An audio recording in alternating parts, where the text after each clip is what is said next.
Jagex recently released a blog over what a lot of the J-mods worked on during the recent Game Jam. Not all Game Jam projects make it to the main game, but it seems more and more of the Game Jam projects are getting approved.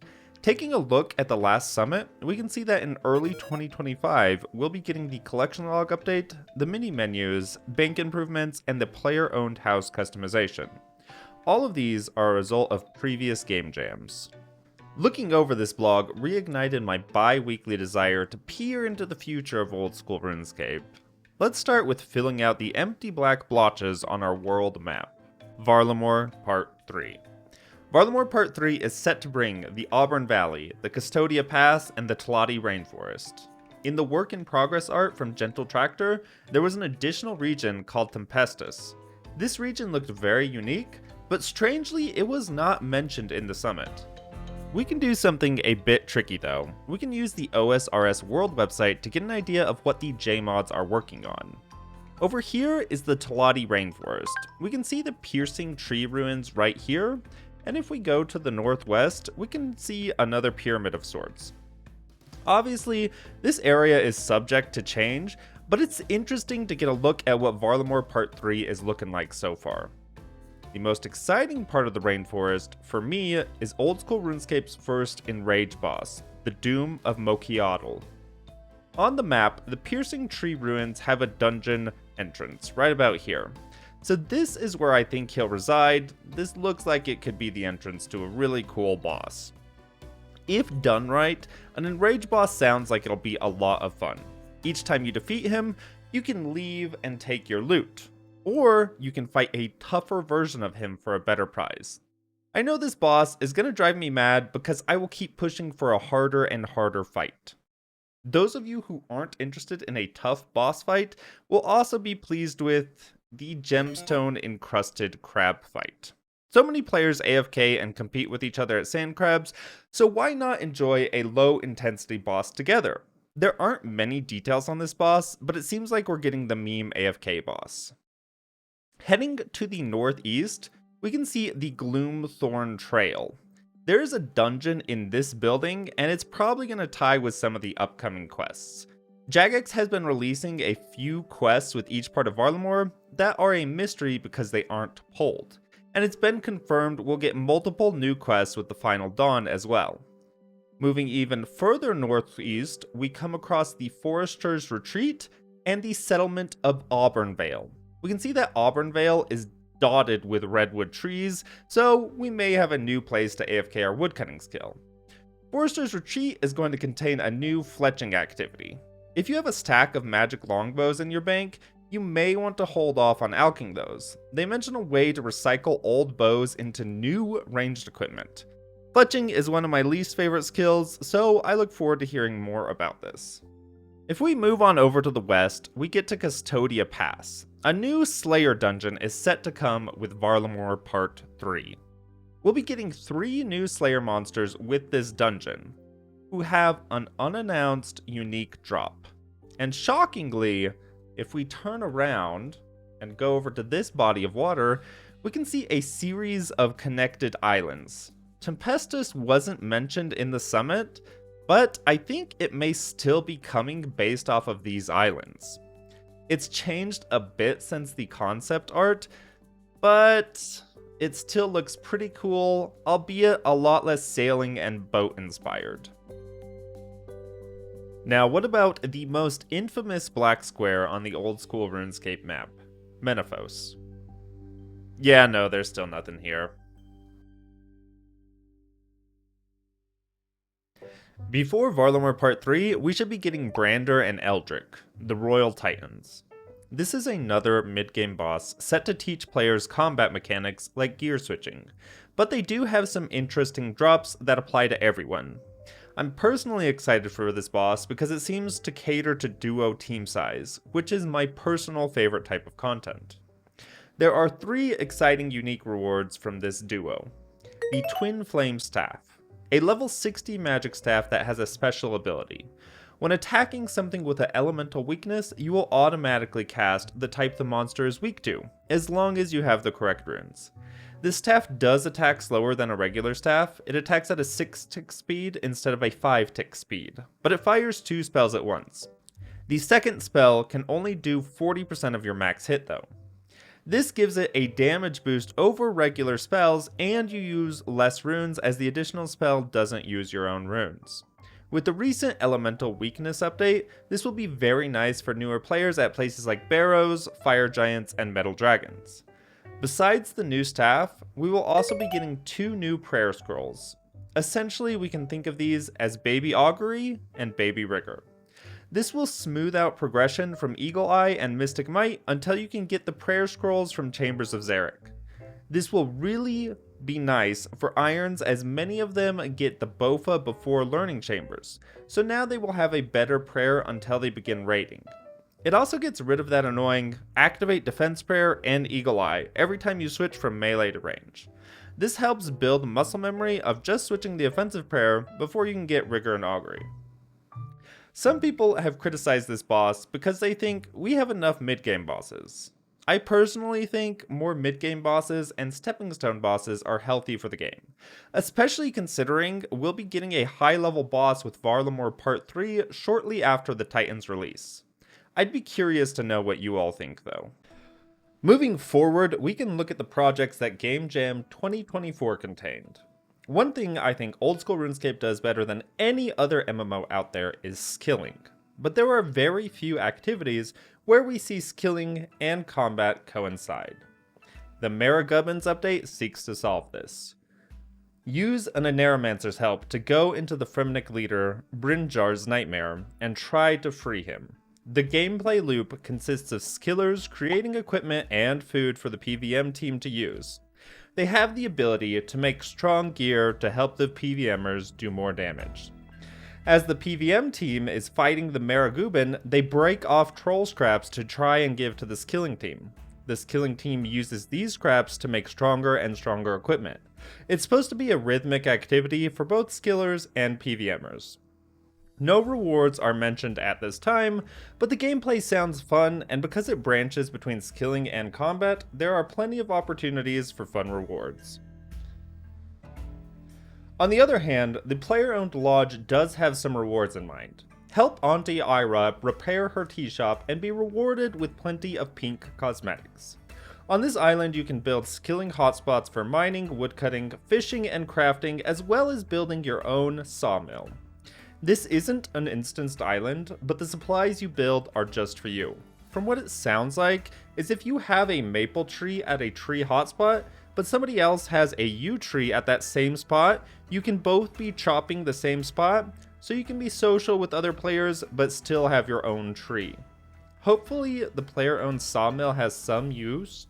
Based off this GIF, I'm not certain where I would use it though. It looks pretty slow, although it looks like you don't have to use the GP, but you do have to make the blade yourself out of materials like rune, it appears. This update brings yet another recolor to Graceful. I think at this point, Jagex just needs to allow us to switch between colors on our Graceful set. As it stands, I either have to grind out a new set of Graceful, or get rid of my current Graceful color. There needs to be a better solution. We also get an incredible transmog for Tangleroot and the player-owned house Spirit Tree. My biggest complaint about the Spirit Tree is now I have to decide between the Raging Echo Spirit Tree or the Cherry Blossom Spirit Tree. Mod Rice and Mod Grub came up with 3 different Slayer monsters. Individually, each monster sounds interesting. You can kill them in a slower and relaxed manner, or you can do their mechanics and kill them quickly. I like the concept of each of these Slayer monsters, but adding more enemies to Slayer lists already makes hunting valuable tasks like Smoke Demons, Hydras, and Araxites more of a chore. As long as these are a cheap point unlock, I like this idea. I enjoy enemies that aren't just click and wait until their HP is 0. Mod Arcane worked on a way to make blood shards easier to get. You essentially sacrifice blood-related items to make a giant blood jelly that has a chance to drop the blood shard. This is a roundabout way to make blood shards easier to get on an Ironman account. As it stands, blood shards are pretty annoying to get, but the Blood Fury is very strong. It eliminates the need for food in a lot of places. I don't really have an issue with the current shard system. as I think free healing like the blood shard should be a bit prohibitive to get. I'd rather blood shards just be a rare drop from hard mode Theater of Blood, but I don't mind this system either, as long as the costs are appropriately adjusted. My favorite looking project from this game jam is the King Kayet project. A giant hunter monster where you sacrifice smaller Kayets to subdue him while dodging mechanics. An exciting hunter encounter sounds just like what this skill needs. Besides looking amazing, the rewards sound very useful as well. Better thieving gloves and earning some good hunter rewards seems to fit well in the game, especially the pitfall and deadfall trap rewards. Being able to set 2 at once and not needing logs for every trap makes that hunter method much nicer. The chocolate and the pepper farming seems fine, but it seems odd to me that it's just another way to create pseudo stamina potions. Seeing that you need 60 farming for the cacao seeds and 75 farming for the vanilla seeds, they aren't that much easier to get than the stamina potions. I'm not sure when or why I would make these instead of just using a stamina potion. They're more difficult to make as well, as they need chocolate paste, either a Haralander or an Avanto, then you need either corn syrup or honey, and finally adding either chili powder or vanilla pods. I think this is a fun idea, but maybe something besides run energy as a result. I am really not a fan of the Holy Wrench update. I think the Holy Wrench is useful enough as it is, and it's not really that confusing as they state. If they want to flatten the bonuses like they were talking about, that's fine and it's no big deal either way. It's a flat out buff to the wrench, but it's nothing too insane, just 1 or 2 prayer points per dose. The devout point system though, this seems wholly unnecessary and really complicated. Prayer is already really strong, but gaining all of these devout points for free just needlessly makes prayer points last a lot longer, which makes all content in the game easier for no reason. It also makes the Holy Wrench almost required everywhere, as the points drain extremely quickly everywhere you don't have it. I really hope this system doesn't make it into the game. A couple of smaller things from the game jam. Mounted trophies, which, yes, just yes please. I think I ended up dropping all of my big fish trophies because they just took up bank space and I had nowhere to put them. And then the sheep herder AI fix, which, just do it, yeah. I'm not sure why this is a game jam thing. This feels more just quality of life. This quest is pretty annoying and unfun with those dang sheep, so yeah, hopefully it comes. And finally, the rarer loot table. I'd want to see a fully worked up table before having any real opinions, but the black steel ingots sound pretty neat. I'd personally just think that the Dragon Square Shield and the Dragon Kite Shield should just have anti-Dragon Fire properties, but having a lucky drop to improve them is a neat idea as well. We can't have an honest conversation about the future of OSRS without talking about 2025's 2 biggest updates. HD mode, which is bringing plugins to the official client, and Oldschool's first new skill, sailing. Jagex has stated that HD will come before sailing, so let's talk about HD mode first. A lot of people have mixed opinions on if they like the HD mode or not. I personally think the images Jagex has been showing of their HD mode look incredible, and I think you're fooling yourself if you think the improved graphics won't help bring new players into the game. Besides looking better, the game should be running a lot smoother. The RuneTech engine that the official client has access to will be much smoother than the RuneLite client. RuneLite, unfortunately, won't get access to this engine. I know a lot of people can't imagine playing without RuneLite because of the plugins, but the good news is HD mode is bringing plugins with it. Community designed plugins with access to the API will be more powerful than a RuneLite plugin is able to be. If you're not sure what I mean by that, think about it this way. RuneLite has to do a lot of guesswork based off the visual information it has. When you drink a potion, it can't tell you how long the boost will last until it goes down, but the official client knows right away. For plugins that calculate how much damage you dealt, they have to estimate that based off your experience drop. There are plugins that hide a monster when it dies, but this is not always accurate. The official client and the future plugins on the official client won't have these issues. And that's just a few examples off the top of my head. We don't have an official release date for the HD mode, but we know it's supposed to be before sailing. Sailing is getting ready for the alpha test phase, so I think sailing could be done in the later part of the year. I would imagine we'll be seeing HD mode for Oldschool RuneScape sometime this summer. Speaking of sailing, on December the 11th, we got an update on how the skill's development is coming along. We got some video footage and images as examples. We also got to see a picture of a small snippet of the world map. In this bit of water alone, we can see how much content sailing is bringing. When sailing first got voted in as the skill, I was a bit disappointed. I was thinking of it more as a mode of transportation, and it just wasn't that exciting to me.